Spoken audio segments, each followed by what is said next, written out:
कहानी की शुरुआत एक ऐसे शहर से होती है जहां एक खतरनाक वायरस तेजी से फैल चुका होता है। जो भी इस इन्फेक्शन का शिकार होता है वह धीरे धीरे एक खूनी ज़ॉम्बी में बदलने लगता है। इसी अफरा तफरी के बीच एक लड़का फंस जाता है जो किसी भी कीमत इस शहर से जिंदा बाहर निकलना चाहता था, लेकिन उसका सफर इतना आसान नहीं होता। हर पल उसकी जान दांव पर लगी होती है। अब क्या यह लड़का इन ज़ॉम्बी से बचकर अपनी मंजिल तक पहुंच पाएगा या फिर खुद भी इस खूनी वायरस का शिकार बन जाएगा? तो कहानी की शुरुआत में हमें एक लड़का सुजुकी दिखाया जाता है जो एक स्केच आर्टिस्ट होता है। सुजुकी अपने काम पर काफी मेहनत कर रहा होता है, लेकिन उसकी किस्मत उसका साथ नहीं देती और कोई भी उसकी आर्ट को पसंद नहीं कर रहा था। तब मजबूरन उसे एक आर्टिस्ट के यहाँ नौकरी करनी पड़ती है। रात को वह अपने काम से वापस घर आता है। तब हमें पता चलता है कि सुजुकी के साथ उसकी दोस्त टेको भी रहती है, लेकिन धीरे धीरे अब वह भी उससे नफरत करने लगी थी क्योंकि सुजुकी उसके घर में ही रहता है और खर्चा भी वही उठाती है। इतनी मेहनत के बाद भी अभी तक सुजुकी को कोई अच्छा काम नहीं मिल पाया था। इसलिए एक दिन तंग आकर टेको उससे लड़ पड़ती है और गुस्से में आकर टेको उसे अपने घर से बाहर निकाल देती है। अब उसके पास अपना घर न होने पर वह पास ही एक पार्क में जाकर बैठ जाता है। बेचारा अपने दिल के सुकून के लिए एक किताब पढ़ने लगता है। उसके पास ही एक आदमी बैठा होता है जो दर्द से तड़प रहा था, लेकिन सुजुकी उस पर ज्यादा ध्यान नहीं देता। अगली सुबह सुजुकी सीधा अपने ऑफिस में आता है। इसी दौरान न्यूज में बताया जा रहा था कि कल रात ही पूरे शहर में एक खतरनाक वायरस फैल चुका है। जो लोग भी इस वायरस का शिकार हो रहे हैं वो एक बेरहम ज़ॉम्बी में बदलते जा रहे हैं और एक दूसरे को बेरहमी से काट कर मार रहे हैं। अब तक 4 लोग इसकी चपेट में आ चुके हैं। इसी दौरान उनकी एक कॉलीग की तबीयत बिगड़ने लगती है, जिसकी वजह से वह ऑफिस से बाहर चली जाती है। सुजुकी को उसका दोस्त बताता है कि मेरे घर के पास ही एक घर है, वहाँ भी एक आदमी इस वायरस की चपेट में आ गया है और अभी तक उसका कोई पता नहीं कि वह कहाँ है। वो बातें कर ही रहे थे। इसी बीच उनका बॉस उनके पास आता है जो अजीब सी हरकतें करने लगता है। सभी उसकी तबीयत के बारे में पूछते हैं, लेकिन किसी को यह नहीं पता था कि उसकी आंखें पूरी तरह काली पड़ती जा रही हैं। अब न्यूज में बाहर निकलने से मना किया गया था, इसलिए सब वहीं पर सो जाते हैं। रात को सुजुकी को उसकी दोस्त की कॉल आती है। कॉल पर टेको उसे बताती है कि कल रात जो भी हुआ मैं उसकी माफी मांगती हूँ। मैंने जज्बात में आकर तुम्हें बहुत कुछ उल्टा बोल दिया। सुजुकी फोन पर टेको से बात कर ही रहा था, तभी उसे आसमान पर कई हेलीकॉप्टर उड़ते हुए दिखाई देते हैं जो किसी खतरे की निशानी थे, लेकिन वह उन पर ज्यादा ध्यान नहीं देता। सुबह होते ही भागता हुआ वह तुरंत टेको के लिए उसका फेवरेट केक लेकर उसके घर पहुंच जाता है। वह दरवाजा खोलने की कोशिश करता है, लेकिन आगे से उसे कोई भी हलचल सुनाई नहीं देती। काफी देर तक इंतजार करने के बाद भी उसे कोई जवाब नहीं आता, इसलिए वह उसे कॉल करता है, लेकिन फिर भी उसे आगे से कोई भी जवाब नहीं मिलता। तब वह दरवाजे के छोटे छेद से अंदर झांकता है। अंदर टेको नींद में घुप सोई हुई थी। इसी दौरान वह अचानक उठ जाती है। उठते ही वह एकदम से नीचे जा गिरती है। नीचे गिरते ही टेको अजीब तरीके से उछलने लगती है। खतरे से अनजान सुजुकी उसे आवाज लगा देता है। आवाज सुनते ही वह अजीब हरकतें करती हुई उसके पास आने लगती है और आते ही अचानक उस पर हमला कर देती है। वह उस पर अंधे की तरह टूट पड़ती है। सुजुकी भी वहाँ पूरी तरह फंस चुका था। उस वायरस का असर इतना खतरनाक था कि वह बिना देखे दरवाजे पर काट देती है, जिससे उसके सारे दांत एक एक करके नीचे जा गिरते हैं। वह अपनी पूरी ताकत लगाकर उसे अंदर खींच लेती है। टेको उसे किसी तरह काटने की पूरी कोशिश करती है, लेकिन वह नाकाम रहती है। सुजुकी इसी का फायदा उठाता है और उसे गले से पकड़कर पास गिरी नुकीली ट्रॉफी पर उसका सिर पटक देता है, जिससे वह वहीं पर मारी जाती है। मौका देखते ही सुजुकी वहाँ से भाग निकलता है। वह थका हारा एक पुल पार करके आगे जा ही रहा था, तभी उसके सामने से एक घायल औरत गुजरती है जिसका बाजू जख्मी था। उसे देखकर सुजुकी को समझ आ जाती है कि वायरस तेजी से फैलता जा रहा है। इसी दौरान उसे ऊपर आसमान में उड़ते बहुत सारे जहाज दिखाई देते हैं। मतलब साफ था कि वायरस पूरे शहर में फैल चुका है। जब सुजुकी अपने ऑफिस पहुंचा तब उसने देखा कि उसके दोस्त ने अपने हाथ में एक बेसबॉल बैट पकड़ा हुआ था और उसके पूरे शरीर पर खून फैला हुआ था क्योंकि उसने अपने एक इन्फेक्टेड दोस्त को मार दिया था। तभी उसके सामने उसका बॉस आ जाता है जो पूरी तरह उस वायरस से इन्फेक्टेड हो चुका था। इससे पहले कि वह उन पर हमला करता, मौका देखते ही सुजुकी का दोस्त उसे वहीं पर ढेर कर डालता है। अब सुजुकी का दिमाग पूरी तरह घूम चुका था कि आखिर वह जहाँ भी जाता है वहाँ कोई न कोई आफत उसके सामने आ ही जाती है। उसका दोस्त उससे कहता है कि पूरे शहर में वायरस फैल चुका है, अगर कोई इन्फेक्टेड किसी को काट ले तो वह भी कुछ ही मिनटों में ज़ॉम्बी बन जाता है। यह सुनकर सुजुकी के पैरों तले जमीन ही खिसक जाती है क्योंकि उसके हाथ पर भी टेको ने काट लिया था। लेकिन सुजुकी हैरान इसीलिए हो जाता है कि अभी तक वह ज़ॉम्बी नहीं बना था, क्योंकि उसके साथ हाथापाई में टेको के सब दांत पहले ही टूट कर गिर गए थे। इसीलिए उसके काटने के बाद भी अभी तक वह इन्फेक्टेड नहीं हुआ। लेकिन तभी अचानक उसका दोस्त भी ज़ॉम्बी में बदलने लगता है क्योंकि मारते समय उसके बॉस ने उसकी टांग पर काट लिया था। इससे पहले कि वो पूरी तरह ज़ॉम्बी बनता,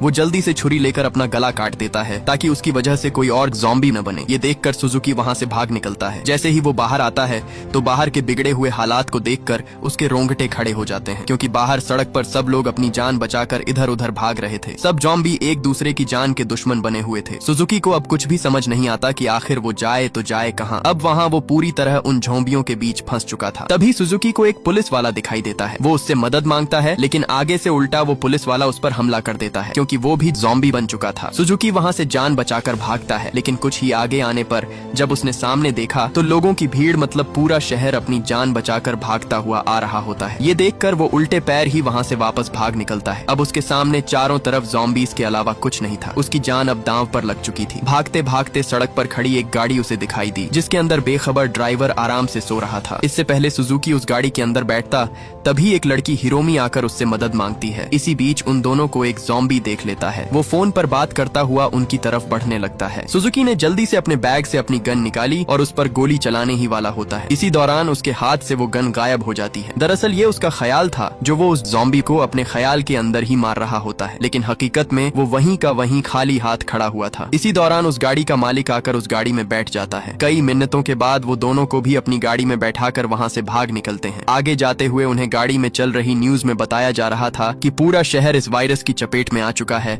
और हर तरफ उन ज़ॉम्बीज ने तबाही फैला दी है। न्यूज में ये भी बताया गया कि जो लोग अभी उस वायरस से इन्फेक्टेड नहीं हुए, वो अपने घरों को मजबूती से बंद करके अपने घरों में ही रहें। कुछ ही आगे जाकर वो आदमी ज़ॉम्बी बनने लगता है, क्योंकि उसके हाथ पर भी किसी ने काट लिया था। धीरे धीरे उसकी नसें काली पड़ने लगती हैं और उस वायरस की वजह से वो आदमी भी पूरी तरह ज़ॉम्बी में बदल जाता है। ज़ॉम्बीज बनते ही वो ड्राइवर को काट लेता है और तभी वो सुजुकी पर भी हमला कर देता है, लेकिन मौके पर ही सुजुकी उसे गाड़ी से बाहर लात दे मारता है। वो आदमी गाड़ी से बाहर गिर तो गया था, लेकिन वो सुजुकी के पैरों को मजबूती से पकड़ उसे अपने साथ बाहर खींचने की कोशिश करता है, लेकिन तभी हिरोमी गाड़ी का दरवाजा जोर से उसके सर पर दे मारती है, जिससे वो सुजुकी को छोड़ देता है। अभी वो बला उनसे टली ही थी, तभी अचानक वो ड्राइवर भी ज़ॉम्बीज बनने लगता है, क्योंकि उस आदमी के काटने पर वो भी धीरे धीरे पूरी तरह ज़ॉम्बीज बन जाता है। ज़ॉम्बीज बनते ही वो ड्राइवर अपने होश खो बैठता है और गाड़ी को फुल स्पीड में लगाकर तेजी से आगे बढ़ा देता है। गाड़ी उनके कंट्रोल से बाहर हो चुकी थी, इसलिए जल्दी से वो दोनों अपना सीट बेल्ट बांध लेते हैं। वो ड्राइवर उन पर हमला करने की कोशिश करता है, लेकिन इससे पहले कि वो उन्हें काट कर इन्फेक्ट करता, तभी उनकी गाड़ी जाकर दूसरी गाड़ी से टकरा जाती है। टकराते ही वो गाड़ी पूरी तरह तबाह हो जाती है, लेकिन खुशकिस्मती से उस हादसे में उन दोनों की जान बच गई थी। जब वो दोनों उठकर अपने सामने देखते हैं तो वहाँ पूरा शहर तबाह और बर्बाद हो चुका था। सब गाड़ियां एक दूसरे से टकराकर टूट फूट चुकी थी। थोड़ी देर बाद उन्हें मोबाइल में चलती हुई न्यूज में बताया गया कि पूरा शहर वायरस से तबाह होता जा रहा है। पूरा शहर ज़ॉम्बीज से भर चुका है। जो कोई भी इन्फेक्टेड हो रहा है वो ज़ॉम्बीज में बदलता जा रहा है और ज़ॉम्बीज बनते ही वो इंसान अपने होश और हवास खो बैठता है और सिर्फ अपनी भूख के पीछे भाग पड़ता है। लेकिन उनकी भूख सिर्फ एक दूसरे को काटने से ही पूरी होती है। साथ ही उन्हें पता चलता है कि कुछ ही दूरी पर एक पहाड़ी माउंट फूजी है, जहां इस जानलेवा वायरस से बचने के लिए गवर्नमेंट ने कैंप लगाया है और जब तक इस वायरस का इलाज ढूंढ नहीं लिया जाता तब तक बचे हुए लोग उस कैंप में ही रहेंगे। जाते जाते उन्हें काफी रात हो जाती है, इसलिए वो एक घर पर रुककर खाना खाकर अपनी भूख मिटा लेते हैं। सुबह होते ही सुजुकी हिरोमी को सोते हुए देखता है, लेकिन तभी उसकी नजर उसके गले पर लगे निशान पर पड़ती है, जो ठीक वैसा ही था जैसा ज़ॉम्बी के काटने का होता है। इसलिए तुरंत वो उसे ज़ॉम्बी समझकर उस पर अपनी गन तान देता है, लेकिन आगे से हिरोमी उसे बताती है कि ये एक बच्चे के काटने का निशान है, जो मुझे बच्चे ने ज़ॉम्बी वायरस फैलने से 2 दिन पहले काटा था। इसलिए सुजुकी उस पर अंधा यकीन कर लेता है और वो दोनों उसी पहाड़ी की तरफ निकल पड़ते हैं। थोड़ा ही आगे जाने पर हिरोमी उससे कहती है कि अब तुम्हें मुझे अकेला छोड़कर आगे जाना होगा, क्योंकि मैं किसी भी समय ज़ॉम्बी बन सकती हूँ और मैं नहीं चाहती कि मेरी वजह से तुम्हें कुछ हो। हिरोमी उसे अपना फोन देती है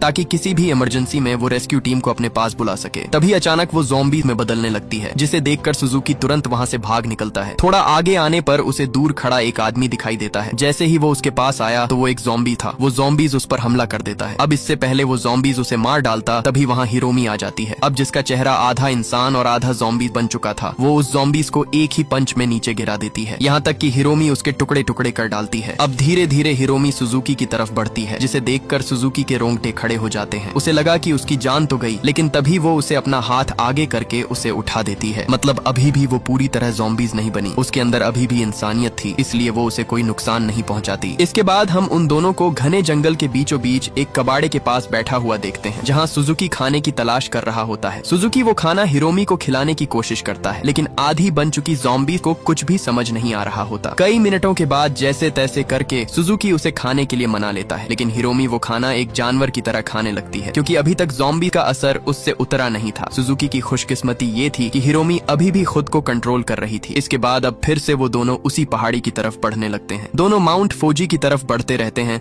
और इस सफर में कई दिन बीत जाते हैं। सुजुकी की हालत काफी खराब हो चुकी थी, दाढ़ी बढ़ जाती है, जिस्म थक चुका था, लेकिन फिर भी वो हिरोमी को संभाल कर आगे बढ़ता रहता है। बढ़ते हुए रास्ते में उसे एक शॉपिंग कार्ट मिलती है, जिसे देखकर वो समझ जाता है कि वो पहाड़ी यहाँ से थोड़ी ही दूर होगी। वो उस कार्ट में से अपने लिए कुछ खाना ढूंढता है, लेकिन उसे वहाँ कुछ भी नहीं मिलता। वो हिरोमी को उस कार्ट में बिठाकर सफर जारी रखता है। इतनी मुश्किल के बाद और कई दिनों तक भूखा रहने के बाद भी अभी तक वो अपनी हिम्मत नहीं हारा। कई मशक्कत के बाद पास ही वो फौजी आउटलेट पार्क तक पहुंच जाता है। पहुंचते ही उसके सामने किसी इंसान का नामो निशान तक नहीं था। बस उसके सामने ज़ॉम्बीज़ के हाथों मारे गए जले सड़े लोग ही पड़े थे। वहाँ आते ही सुजुकी शॉप के अंदर अपनी बिगड़ी हालत बदलने के लिए कुछ कपड़े देख ही रहा होता है। तभी अचानक एक आदमी उसके सामने आ जाता है, जो अब इंसान नहीं एक ज़ॉम्बी बन चुका था। वो आते ही बिना देरी किए उस पर झपट्टा मार देता है। उसकी मदद के लिए वहाँ सिर्फ हिरोमी ही थी, जो उस वक्त गहरी नींद में होती है। लेकिन ऐन उसी वक्त रोमा नाम की एक लड़की वहाँ आकर उसकी जान बचा लेती है। वो अकेली नहीं होती, उसके साथ कुछ और भी लोग होते हैं। दरअसल ये सब लोग इसी बिल्डिंग के डेक पर रह रहे होते हैं, जहाँ तक ज़ॉम्बीज़ आसानी से नहीं पहुँच सकते थे। इसी दौरान उनका साथी उन्हें इशारा करता है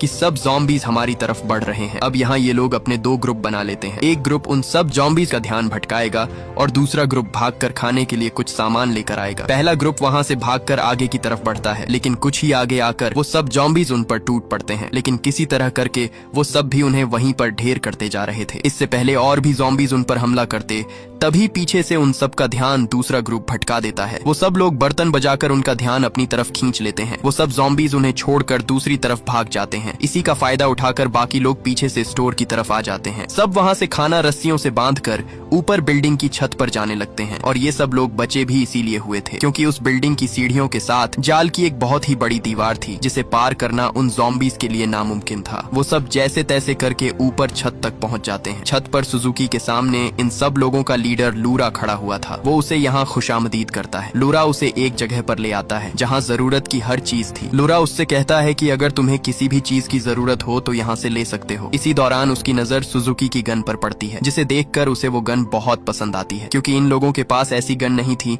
जिससे उन ज़ॉम्बीज़ को जल्दी मारा जा सके। उसी रात बातें करते समय रोमा सुजुकी से पूछती है कि उसकी हिरोमी से मुलाकात कब हुई। इस पर सुजुकी बताता है कि जब वो ज़ॉम्बी में लपेटे शहर से अपनी जान बचाकर भाग रहा था, तब उन दोनों की पहली बार मुलाकात हुई थी। रोमा उसे बताती है कि वो एक नर्स है और हिरोमी का ख्याल वो खुद रखेगी। अगले दिन सुजुकी हिरोमी के पास बैठा उसका दिल बहला रहा था। तब हमें यहाँ पता चलता है कि सुजुकी ने उसकी उस आंख पर कपड़ा बांधा हुआ था ताकि किसी को शक न हो कि वो भी ज़ॉम्बी है, क्योंकि अगर इन लोगों में से किसी एक को भी हिरोमी के बारे में पता चल गया तो वो दोनों को ज़ॉम्बी का खाना बना डालेंगे। अगले दिन लूरा सबसे कहता है कि खाना धीरे धीरे खत्म हो रहा है, इसलिए हमें खाना लेने के लिए नीचे स्टोर में जाना होगा। अगर वो खाना हमें मिल गया तो हम पूरे 5 साल तक यहाँ रह सकते हैं। हमारे पास कोई और रास्ता भी नहीं है। हम यहाँ से बाहर गए तो वो ज़ॉम्बीज़ हमें चीर फाड़ कर खा जाएंगे। जाने से पहले लूरा सुजुकी से उसकी शॉटगन मांगता है और कहता है कि मैं इस गन को सही से चला सकूंगा, मुझे ये गन चाहिए। लेकिन सुजुकी आगे से साफ साफ मना कर देता है। इस पर लूरा उसे धमकाने लगता है कि अगर उसने गन न दी तो वो हिरोमी को उससे दूर कर देगा। इधर कुछ लोगों को हिरोमी पर शक होता है,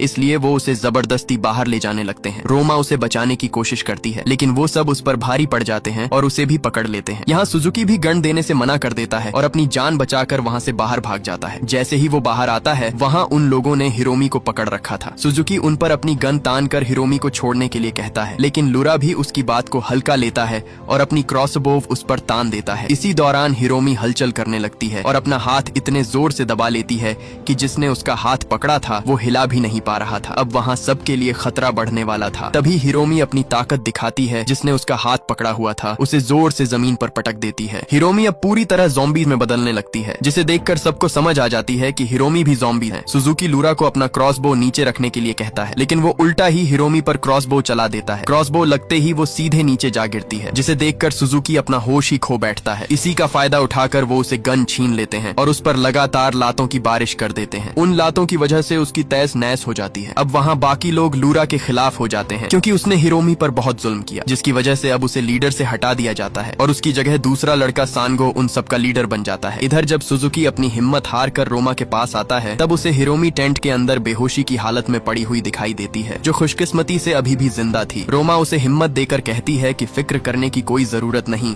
क्योंकि कुछ ही देर में हिरोमी को होश आ जाएगा। रोमा उससे कहती है कि हमें यहाँ से बाहर भागना होगा, क्योंकि अब ये लोग हमें जिंदा नहीं छोड़ेंगे। लेकिन आगे से सुजुकी रोते हुए बताता है कि कोई फायदा नहीं, अब हम यहाँ से कभी भी भाग नहीं पाएंगे, क्योंकि मेरी गन भी लूरा ने छीन ली है और अब हम गन के बिना यहाँ से बाहर नहीं जा पाएंगे। अगर हम गन के बिना बाहर गए तो बाहर घूमते दरिंदे ज़ॉम्बीज हमें चीर फाड़ कर खा जाएंगे।